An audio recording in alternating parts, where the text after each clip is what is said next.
Welcome back, Apologia, 8th grade physical science, week 25, day 3, textbook pages 419 to 422, notebook page 346.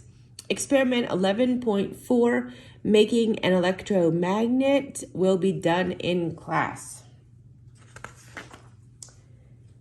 Remember that all material is composed of charged particles because all atoms contain positively charged protons and negatively charged electrons. And also remember that the electrons in an atom are in constant motion. Thus, there is a continuous movement of electrons in all matter. So then why isn't all matter magnetic? That is a great question. Well, the movement of the electrons around the nucleus is only part of how this happens. Electrons also have a property which scientists call spin. Spin refers to how the electrons move around its axis. Think of like a spinning top. Some electrons spin clockwise while others spin counterclockwise. It is the spin property that causes electrons to act like tiny magnets and produce tiny magnetic fields. In many materials, each electron is paired with another electron that spins in the opposite direction. These paired, oppositely spinning electrons end up with their magnetic fields canceling each other out. As a result, these materials have extremely weak magnetic fields. Other materials, however, have one or more unpaired electrons producing magnetic fields that are not canceled out. And that's still not strong enough to produce a magnet, though. You see, the magnetic fields of these electrons usually don't combine unless the arrangement of the atoms is just right. These materials will have weak magnetic fields. In a few materials, like the iron nail you used in the experiment, the unpaired electrons make a strong magnetic field. Then, the fields of those electrons combine to form what is called a magnetic domain. A magnetic domain is a cluster of many atoms that have their magnetic fields aligned, and so they act as a magnet. Materials such as iron can be magnetized when exposed to electricity or another strong magnet because they contain magnetic domains. These materials can become permanent magnets and are called ferromagnetic materials. It turns out that not all of the domains in a ferromagnetic material need to line up in order to make a magnet. In fact, only a small fraction of the atoms in a material need to line up to get some magnetic effect.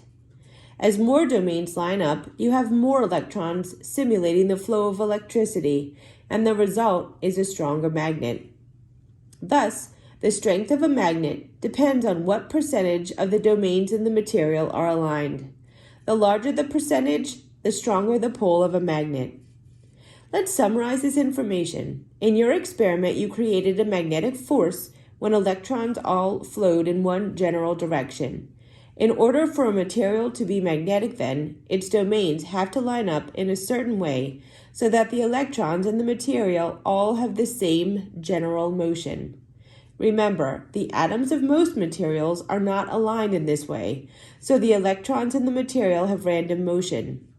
This causes the individual magnetic fields that result from that motion to cancel each other out.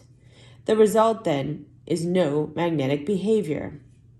However, certain materials under certain conditions can have their atoms arranged so that the electrons have the same general motion. When that happens, the result is a magnet. Your refrigerator magnets, then, are simply made of a material whose atoms and domains are arranged in a particular way. The motion of the electrons within those atoms mimics the flow of electrons in an electrical circuit. Thus, even your refrigerator magnets work because of electrical flow. That's what Maxwell's equations proved, and experiments such as 11.4 will demonstrate. Under what conditions can a material align its atoms in order to make a magnet? Some materials simply cannot. The nature of their atoms makes such alignment impossible. Other materials, such as iron, however, can be made into a magnet at any time. If you redo experiment 11.4, but this time allow the electricity to flow for a long time, the nail will continue to be a magnet even after the electricity is turned off. You see, The magnetic field of the electrical current actually causes ion domains to slowly align. If exposed to a strong enough magnetic field for a long time, iron will actually become a permanent magnet. Now, it is important to know that while we call these materials permanent magnets, they are not truly permanent. If you heat a magnet or hit it with a hammer or even drop it from a distance on a hard surface, the domains can randomly realign, reducing or even eliminating the material's magnetism.